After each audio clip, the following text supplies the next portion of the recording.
بين جوانح الليل كان السكون يتألق على فهوات البنادق، والغبطة تسترد أنفاسها من جديد بين الأرواح المتحابة في خلوة النفس، بعد الخشية القاتلة بأن يخطف الموت إحداهن برصاصة مجنونة. في لحظات كانت الحياة تلامس الموت وتدغدغه، ونظرات تسترق آثار الهلاك على أبدان بعضهن. رغما عنها كانت الأفكار تسبح في فلك الأقدار والأمنيات.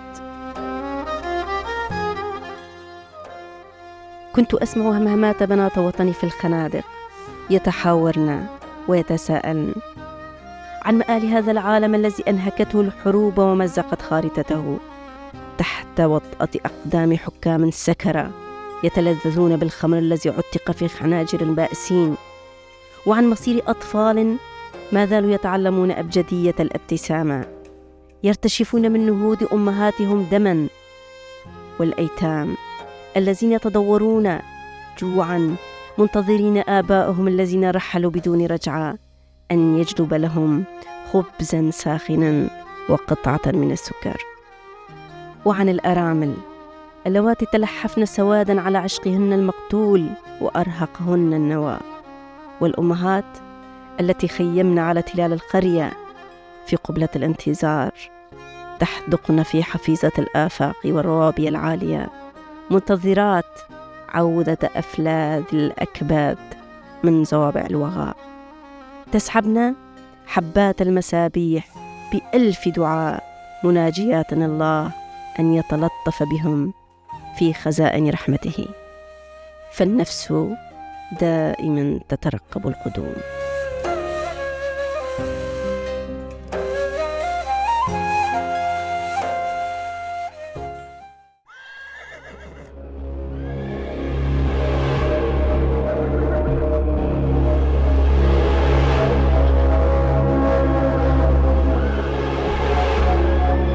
الذاكرة تائهة بين حاضر وماضي شعبي، تدور في دائرة التكرار لذات الصورة، الحدث، العدو، وصدى صرخات تهدم جدران السماء. فلا تنسى كيف كان الترك والعجم يسردون قصص بطولاتهم في حقولنا، يهلهلون ويتسامرون، يتباهون كيف كانوا يشقون بطونا يافعات، وكيف تشارطوا على ما في الأحشاء من الأجنة، أهي ذكر أم أنثى، والرابح سيحصل على كأس من النبيذ الممزوج بدمها وسيجارة من تبن معفن. هلهلة فتاة لم تتجاوز 12 من عمرها وهي تهرول بين جحافل خيولهم، ربما أملا بالنجاة، وهم يتلهون بها في وقت الفراغ.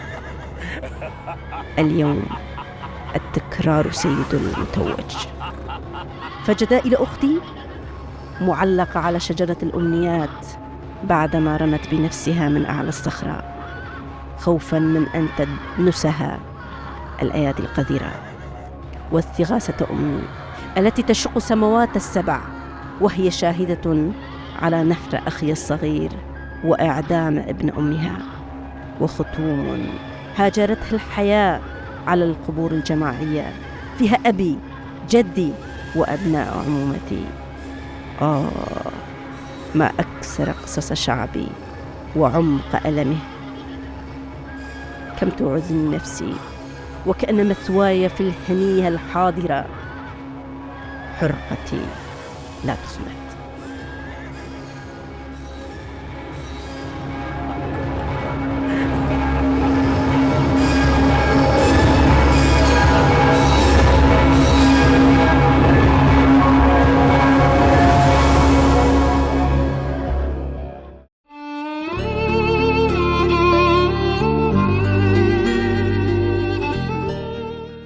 في وطني تشنق الابتسامة، الكلمة والنظر. في وطني يعدم الوجدان من الهمس، وتسجن الريحان إن عطرت ثياب أطفالي في يوم العيد.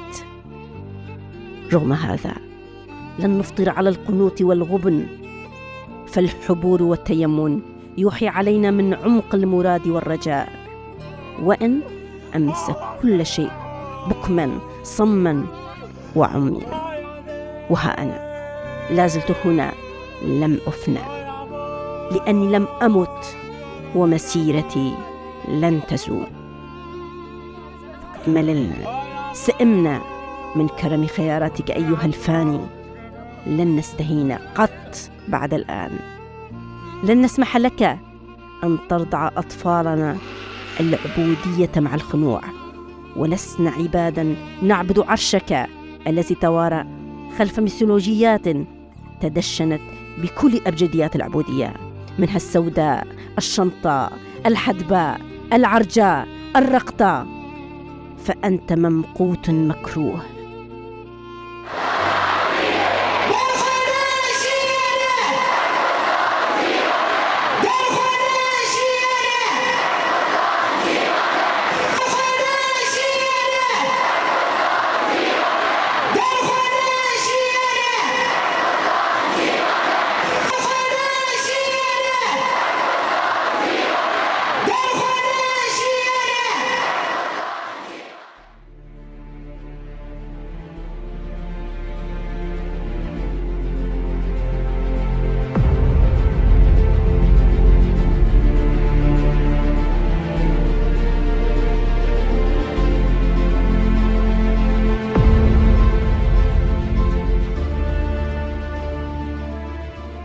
نحن في زمن الحقيقة تذبح على مسارح الوجدان، في عالم انصرف عن سماع صرخات الأحرار وهمسات صدور دامية، وانزوت الكلمة الحرة في قيعان العالم السفلي. لكن أنا العاصفة الجبارة وأتنفس من النار، فما عاد مسكني مغاور الذئاب.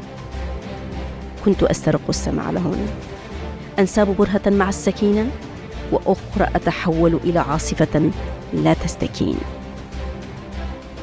ورغم أن النرجس تحرس قبورهن اليوم، لكن خلودهن ثائر.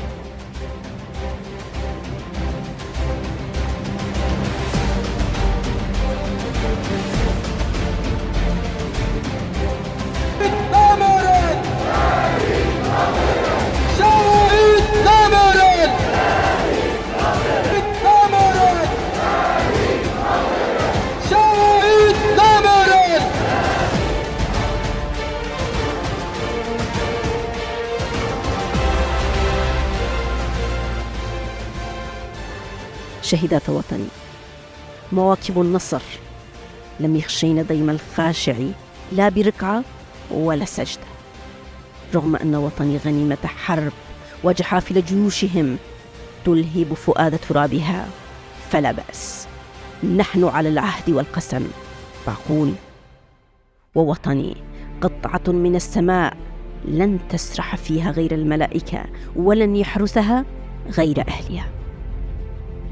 سائرات وطني أعظم من مجد الأثيل، تتوشحن مراقي العلا، تنشدن أهازج عزة الانتصار، فلا يليق بهن غير الهيبة والوقار الذي يرفع الحزن عن الدموع ويزيد من الرهبة في نفوس الكبيرة. فكل ذرة من تراب وطني تشربت أصولها من دم بنات وطني، فزادتها قدسية وتغزى منها العوسج والأخوان، لتعانق خالة ثوريات يافعات تعطرن ضفائرهن بعبقها يوم تكريم الشهيد، استعدادا لرغبتهن المرجوة وحفنة من أمانيهن.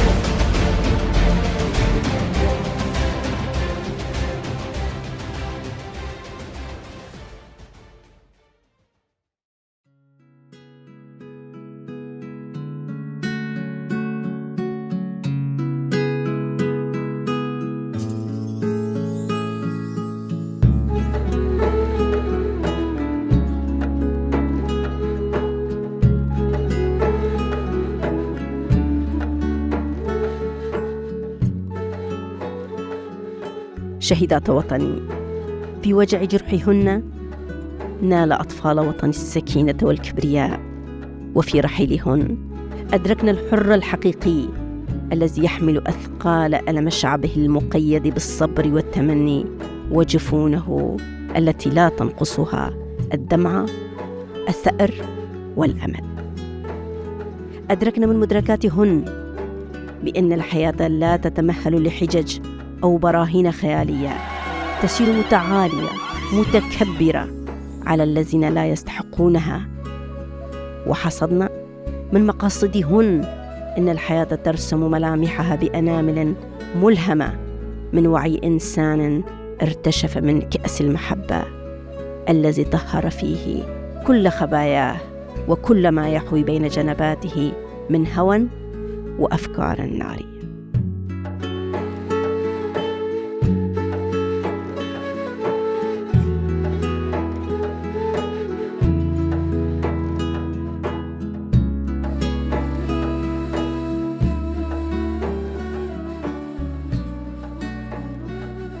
رفيقات الدرب، غروبكن هو شروقنا، فما كان يعلم الغدار بهذا كان يهلهل يقرع الطبول وينادي: ها هنا أنا، موهما ذاته بالنصر الغائب ثملا وكأنه خلق القطر المحتوم، ولا يدرك بأننا ندور في فلك سرمدي، وفي كل دوران نحل 1000 لغز لحياة أبدية، متعاقدين مع العهد فلن يهنأ.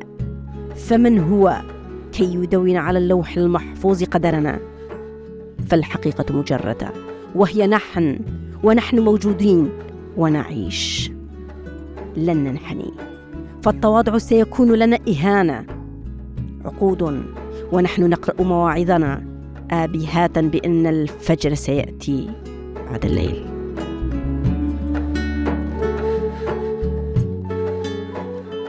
شهيدات وطني، لم تبقى المسافة بين الخيال وما حققتموه، فقد قطعتن كل المسافات حتى وصلتن إلى ناقوس الأجل وهو أجلنا، فقد هزمتن الأعداء في قعر دارهم، ينتابهم في البرهة 1000 وخزة هزيمة، فأحلامه تتساقط جثثا هامدة حصباء تتدحرج إلى وادي الموت.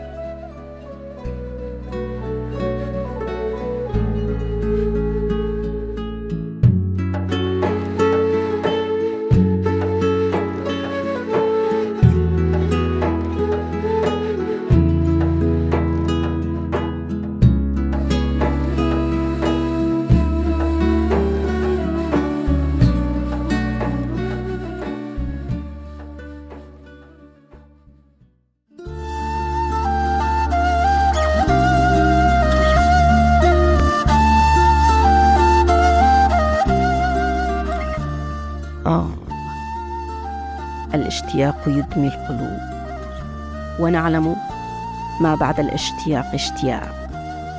الذي يملي المسافة بين الاشتياق واللقاء هو الاستذكار، فالمخيلة لها ثواب، فهي تدني المسافات وتقطع الأزمنة وتفجر ينابيعا تروي ظمأ النوى في ذواتنا.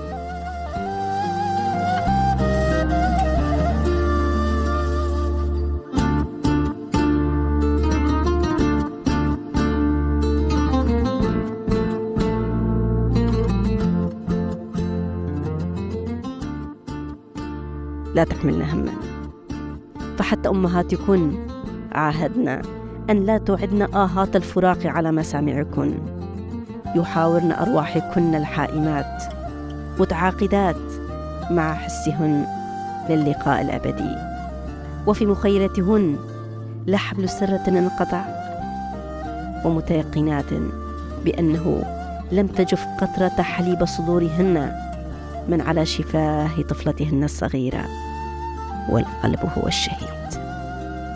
تصغين إليكن وتتباهين: هذه هي ابنتي التي وفت حينما قالت: عهدا أيها الغاصب، لن نجسو الركب أمام أصنامك، ستتكفن بوعودك الزائفة في قتلي، فأنا ابنة أمي، وأقسمت بحليبها وبعرق جبهة والدي الذي هدته أتعاب الدهر وظلمك. فقد أنجبتني أمي في ليلة القدر وأسمتني مجد الأثيل، ولم تدون في قاموس كفاحي كلمة الركود والاستسلام، ففي فطرتنا سنة الارتقاء.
نعم، الشمس ستشرق من جبهة شهيدات وطني، وستزيل ستائر الظلام من على حقولنا، والربيع سيحل علينا برونقه. سنزرع قمحنا، وستدخل رائحة خبز التنور إلى بيتنا. سيتفتح النرجس حول قبر أمي مرتسمة على وجهها ابتسامتها، وسيعود أخي وأختي الثائرة من جبهة الصمود، وفي جعبتهم بشائر النصر.